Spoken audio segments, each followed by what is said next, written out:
ناظرین، آپ حقوق العباد کے اوپر ڈاکٹر مرتضیٰ مغل صاحب کی گفتگو سن رہے ہیں اور وہ بات کر رہے تھے کہ میاں اور بیوی کے ایک دوسرے کے اوپر کیا حقوق ہیں اور کیا فرائض ہیں۔ جی ڈاکٹر صاحب، قرآن پاک نے بڑا کھل کر اور اسوہ رسول ہمارے سامنے ہے، یہ میاں بیوی کے آپس میں حقوق، تعلقات، فرائض، ذمہ داریاں، اس کے اوپر آپ روشنی ڈالیں۔ میں بات کر رہا تھا کہ میاں بیوی کے جو معاملات ہیں، ہم نے جس رشتے کو سب سے نکما رشتہ بنا دیا ہے، جھگڑے کا باعث بنا دیا ہے، گھروں میں آپ جائیں تو خاندانی نظام جو ہے، یہ خاندانی نظام بیسیکلی کیا ہے؟ میاں بیوی اور بچے، اسی کا نام ہے نا۔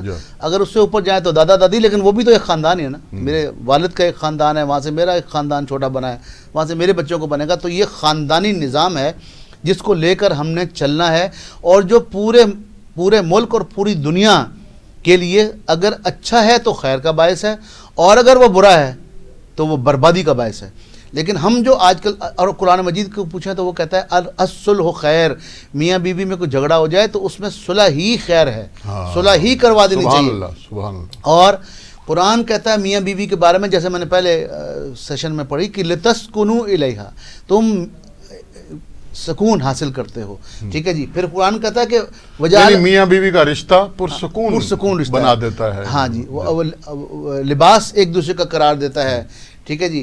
اور آپ دیکھیں کہ ہم کرتے کیا ہیں، ہم نے اتنا اس کو آسان لے لیا ہے کہ گھروں میں ساس اور بہو کے جھگڑے میرے خیال سے سب سے زیادہ ہیں۔ جو چیزیں رپورٹ ہوتی ہیں ججوں کے پاس بھی اور ہمارے علماء کے پاس بھی، وہ ساس اور بہو کا جھگڑا، نند اور بھابھی کا جھگڑا، یہ بیسیکلی ہے کیا؟ یہ بیسیکلی قرآن پاک سے دوری ہے اور محمد رسول اللہ صلی اللہ علیہ وسلم کی تعلیمات سے دوری ہے۔ آپ دیکھیں قرآن مجید، ہم کیا کرتے ہیں، محلوں میں جا کر اپنی عورتوں کے بارے میں مذاق اڑاتے ہیں، ماں بہن کی گالی دیتے ہیں۔ مجھے آج تک یہ سمجھ میں نہیں آیا کہ ماں کی گالی دینا، تو مائیں تو سانجھی ہوتی ہیں۔ ماں کی، جس نے جرم کیا اس کو تھپڑ لگاؤ بجائے اس کی ماں کو گالی دینے کے، جس نے جرم کیا اس کو آپ پیٹھ پہ کوڑا برساؤ بجائے اس کی بہن کی عزت تار کرنے کے سر عام۔ تو یہ مجھے آج تک تو یہ سمجھ میں نہیں آیا۔ اب دیکھیں کتنا اچھا ہے حضور صلی اللہ علیہ وسلم کا اسوہ ہے اس معاملے میں کہ آپ اپنی بیویوں سے محبت فرماتے تھے، ان کے ساتھ کھیلتے تھے، دوڑتے تھے، ان کی باتیں سنتے تھے، ان سے پیار کرتے تھے۔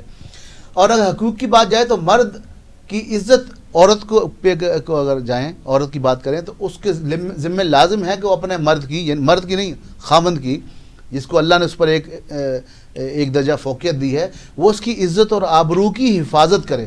بالکل صحیح۔ وہ اس کے بچوں کی پرورش کرے۔ دیکھیں نا، وہ گھر کی شہزادی بن گئی ہے ان کاموں سے۔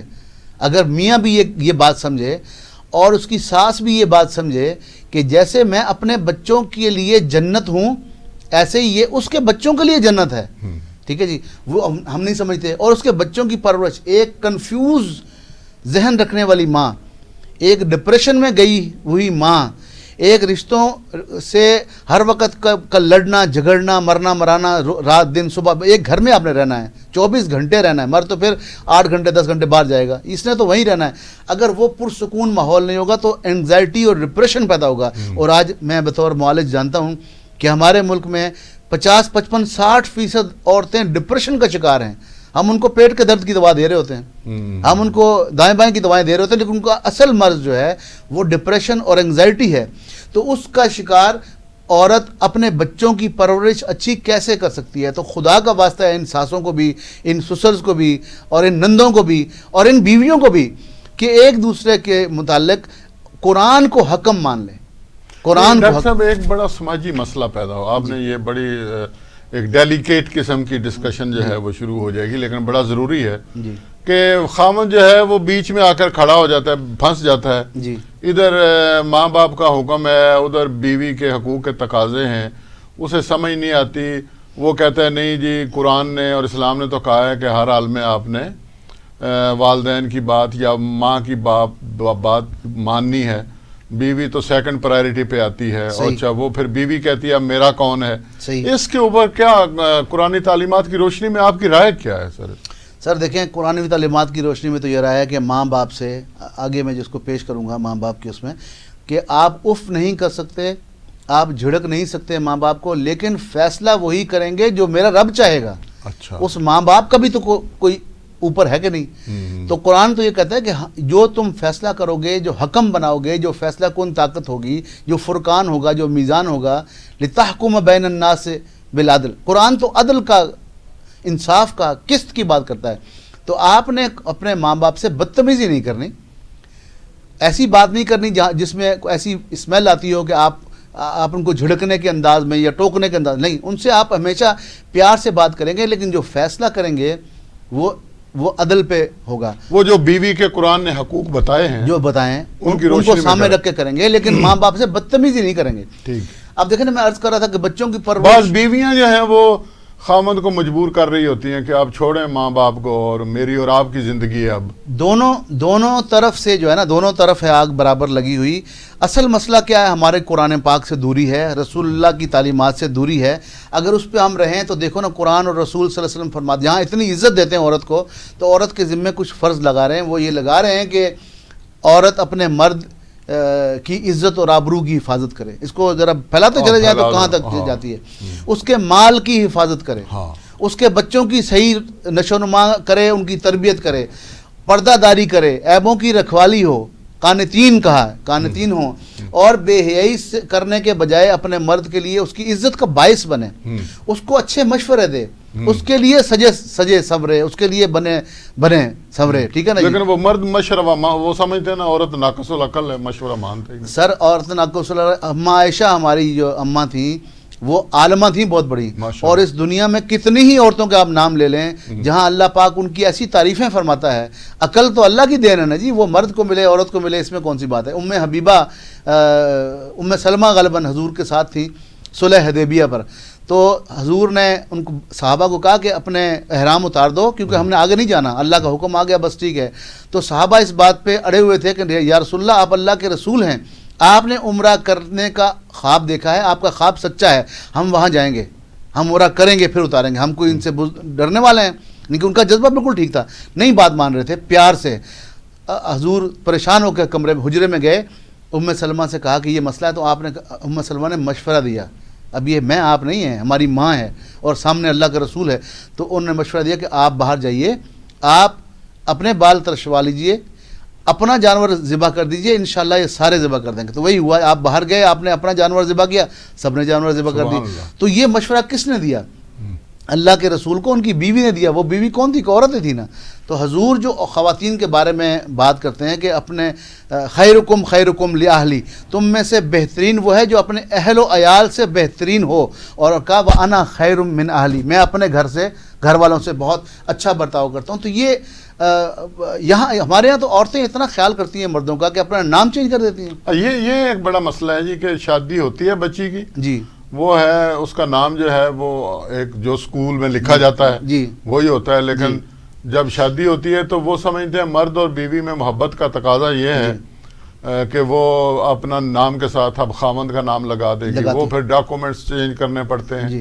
اس کے اوپر یہ اس کی شرعی حیثیت دیکھیں نا، میں سادہ سے الفاظ میں جواب دوں. کیا عائشہ محمد لکھا جاتا تھا؟ نہیں. کیا ام سلمہ محمد لکھا جاتا تھا؟ کیا خدیجۃ الکبریٰ کے ساتھ محمد لکھا جاتا تھا یا احمد لکھا جاتا؟ نہیں لکھا گیا. بات یہ ہے کہ یہ خواتین کا احترام ہے.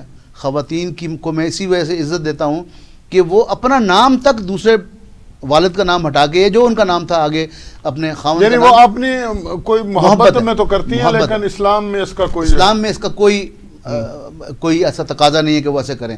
پھر دیکھیں ان کو اللہ نے اتنی عزت دی ہے کہ ماں جنت ہے، بہن دعا ہے، بیٹی رحمت ہے، بیوی نعمت ہے. اتنی عزت دی ہے کہ اگر وہ گھر مانگے علیحدہ تو میاں اگر افورڈ کر سکتا ہو تو اس کو لازماً گھر دینا چاہیے. یہ اس کا حق ہے، یہ اس کا حق ہے. دیکھیں نا، اللہ اور رسول حق رکھ رہے ہیں، ہم کون ہوتے ہیں اس میں منع کرنے والے. مرد کو کہا کہ اس کا نان نفقہ لازماً دو گے، اور اگر تم کمائی نہیں کرو گے تمہیں عدالت جیل بھیجے گی، تم کیوں کام نہیں کرتے ہو. عورت کی عزت اور آبرو کی مرد حفاظت کرے گا، اس کے ذمہ لازم ہے، اس سے مشورہ کرے گا، اس سے پوچھے گا، اس کو انوالو کرے گا گھر کے معاملات میں، اپنے بزنس کے معاملات، جہاں وہ سمجھتا ہے، جہاں وہ عقل رکھتی ہے وہاں. اس کے نام کو گالی نہیں بنائے گا. یہ مطلب یہ دیکھیں نا، ہم نے مذاق بنا دیا خواتین سے. اور عورتوں کی متعلق برائیاں کرتا نہیں پھرے گا، اس کو روکے گا، اس کو سمجھائے گا. اور عورت بھی محلے میں بیٹھ کر جو ہے وہ غیبت نہیں کرے گی. مرد کی برائیاں کرنا، مرد کی عزت کو اچھالنا، مرد کے متعلق مذاق بات کرنا، یہ ہم سمجھتے ہیں کہ شاید ایسے ہی ہے. لا یسخر قوم من قوم عسیٰ، دیکھیں نا وہ کہا کہ تمسخر بھی مت اڑاؤ، اور خاص طور پہ بیوی میاں کا اور یا میاں بیوی کا تمسخر اڑا. لیکن ہمارے یہاں سالہ ہونا ایک گالی نہیں بن گئی.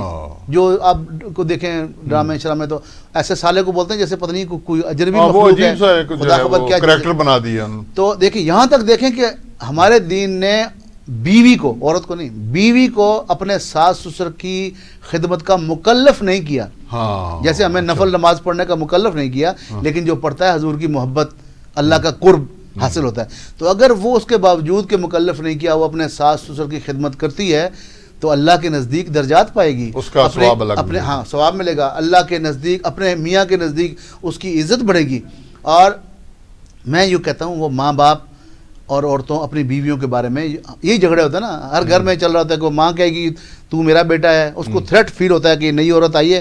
لیکن وہ یہ نہیں سوچتے یہ نئی عورت اپنا سارا گھر بار چھوڑ کے آپ کے گھر میں آ گئی ہے، اس کو ہر چیز اپنی چینج کر کے آپ کے اس میں ڈالنا ہے. تھوڑا سا آپ بھی پیار کو دیکھ لو، دونوں طرف ہے تو اس کو اعتدال کا کرنا چاہیے. اور نکاح کا خطبہ بھی بیسیکلی یہی ہوتا ہے کہ نکاح خواں بیسیکلی ان کو ان کے حقوق اور ان کی ذمہ داریاں ان کے بارے میں یاد دلاتے رہتے ہیں. ناظرین، بہت ہی گفتگو اور ہماری زندگی سے بہت ہی قریب تر معاملات کے بارے میں ڈاکٹر صاحب جو ہے وہ ہماری رہنمائی فرما رہے ہیں.